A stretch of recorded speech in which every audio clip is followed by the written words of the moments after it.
जय श्री कृष्ण। आज हम जानेंगे निर्जला एकादशी कब है, शुभ मुहूर्त, पूजा विधि से लेकर पारण तक का सब कुछ। और हम जानेंगे कि बिना पानी के व्रत हम कैसे रहें, पानी पी सकते हैं या नहीं। निर्जला एकादशी का व्रत इस साल 6 जून को रखा जाएगा। निर्जला एकादशी का व्रत पूरे साल के सबसे कठिन तपस्या वाले व्रतों में से एक माना जाता है। इस दिन पूरे दिन भूखे प्यासे रहकर व्रत किया जाता है और भगवान विष्णु की विधि विधान से पूजा की जाती है। ऐसा कहा जाता है कि सिर्फ निर्जला एकादशी का व्रत करने मात्र से ही आपको साल भर की एकादशियों का व्रत करने के बराबर पुण्य की प्राप्ति हो जाती है।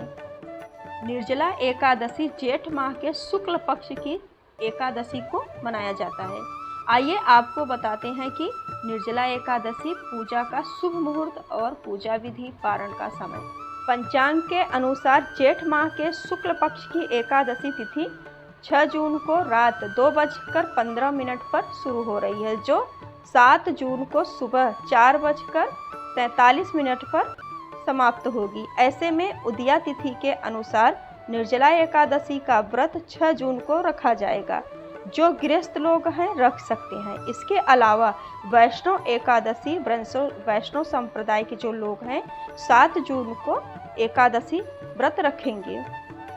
और पारण का समय रहेगा 7 जून को एकादशी व्रत का पारण का मुहूर्त रहेगा दोपहर 1:44 से 4:31 के बीच में किया जाएगा।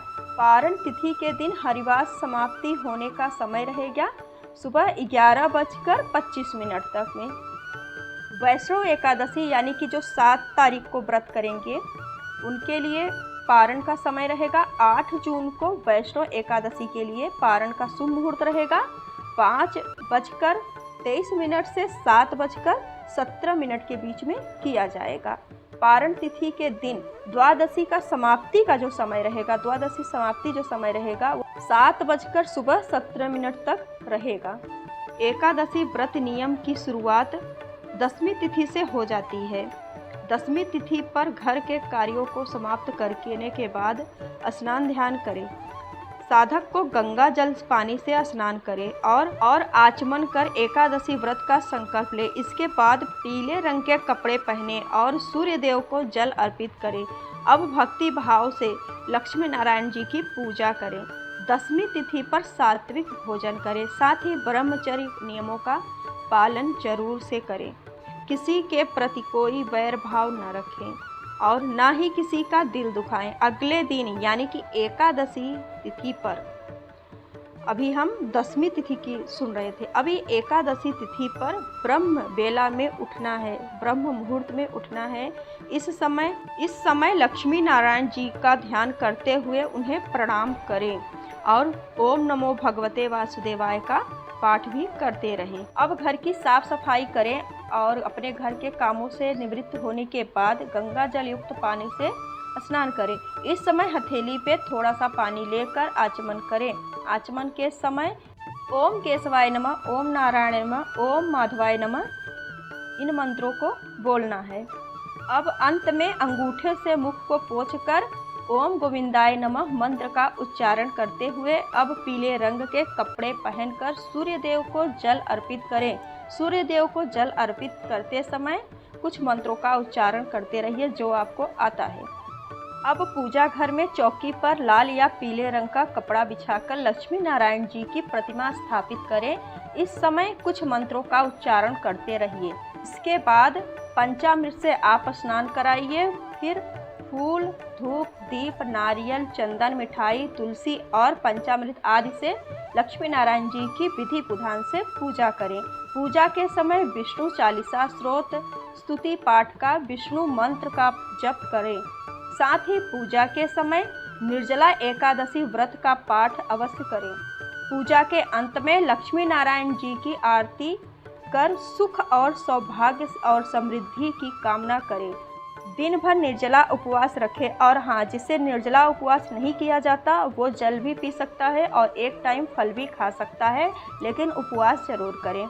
संध्या काल में तुलसी माँ की आरती करें। रात में कम से कम 1 पहर तक भजन कीर्तन या विष्णु जी का ध्यान करें। अगले दिन सामान्य जैसे नॉर्मल घर में पूजा होती है उसी तरीके से पूजा करें और फिर से भगवान की आरती करें और उसके बाद पूजा पाठ करके अपना व्रत खोलें। व्रत कैसे खोलें? व्रत आप तुलसी दल से खोल सकते हैं और आपके लड्डू गोपाल जिसमें रोज़ नहाते हैं उस जल को आप लेकर व्रत खोल सकते हैं उनके चरणामृत से।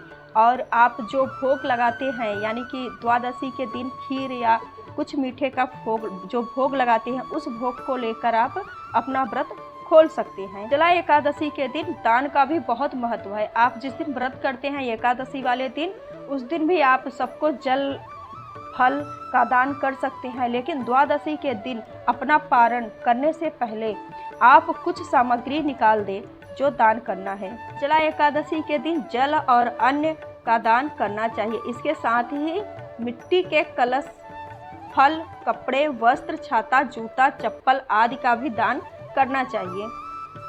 निर्जला एकादशी को भीमसेन एकादशी भी कहा जाता है। कहते हैं पांडवों में सबसे शक्तिशाली भीम ने निराजली एकादशी व्रत सबसे पहले किया था। इससे के पीछे मान्यता है यह है कि भीम ने मोक्ष की प्राप्ति के लिए यह व्रत किया था, तब से इसे भीमसेन एकादशी भी कहा जाता है। साल में कुल 12 एकादशी होती है और उनमें से प्रमुख एकादशी में से निर्जला एकादशी मनाई जाती है। कहते हैं कि इस एकादशी व्रत को करने से सभी एकादशियों का व्रत करने के समान फल प्राप्त होता है।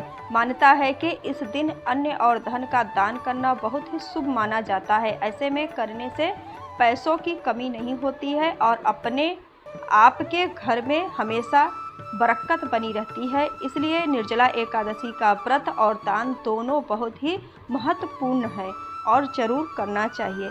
आपको हमारी जानकारी अच्छी लगी हो तो चैनल को लाइक शेयर कर दीजिएगा और निर्जला एकादशी की आप सबको बहुत बहुत शुभकामनाएं और वीडियो देखने के लिए बहुत बहुत धन्यवाद।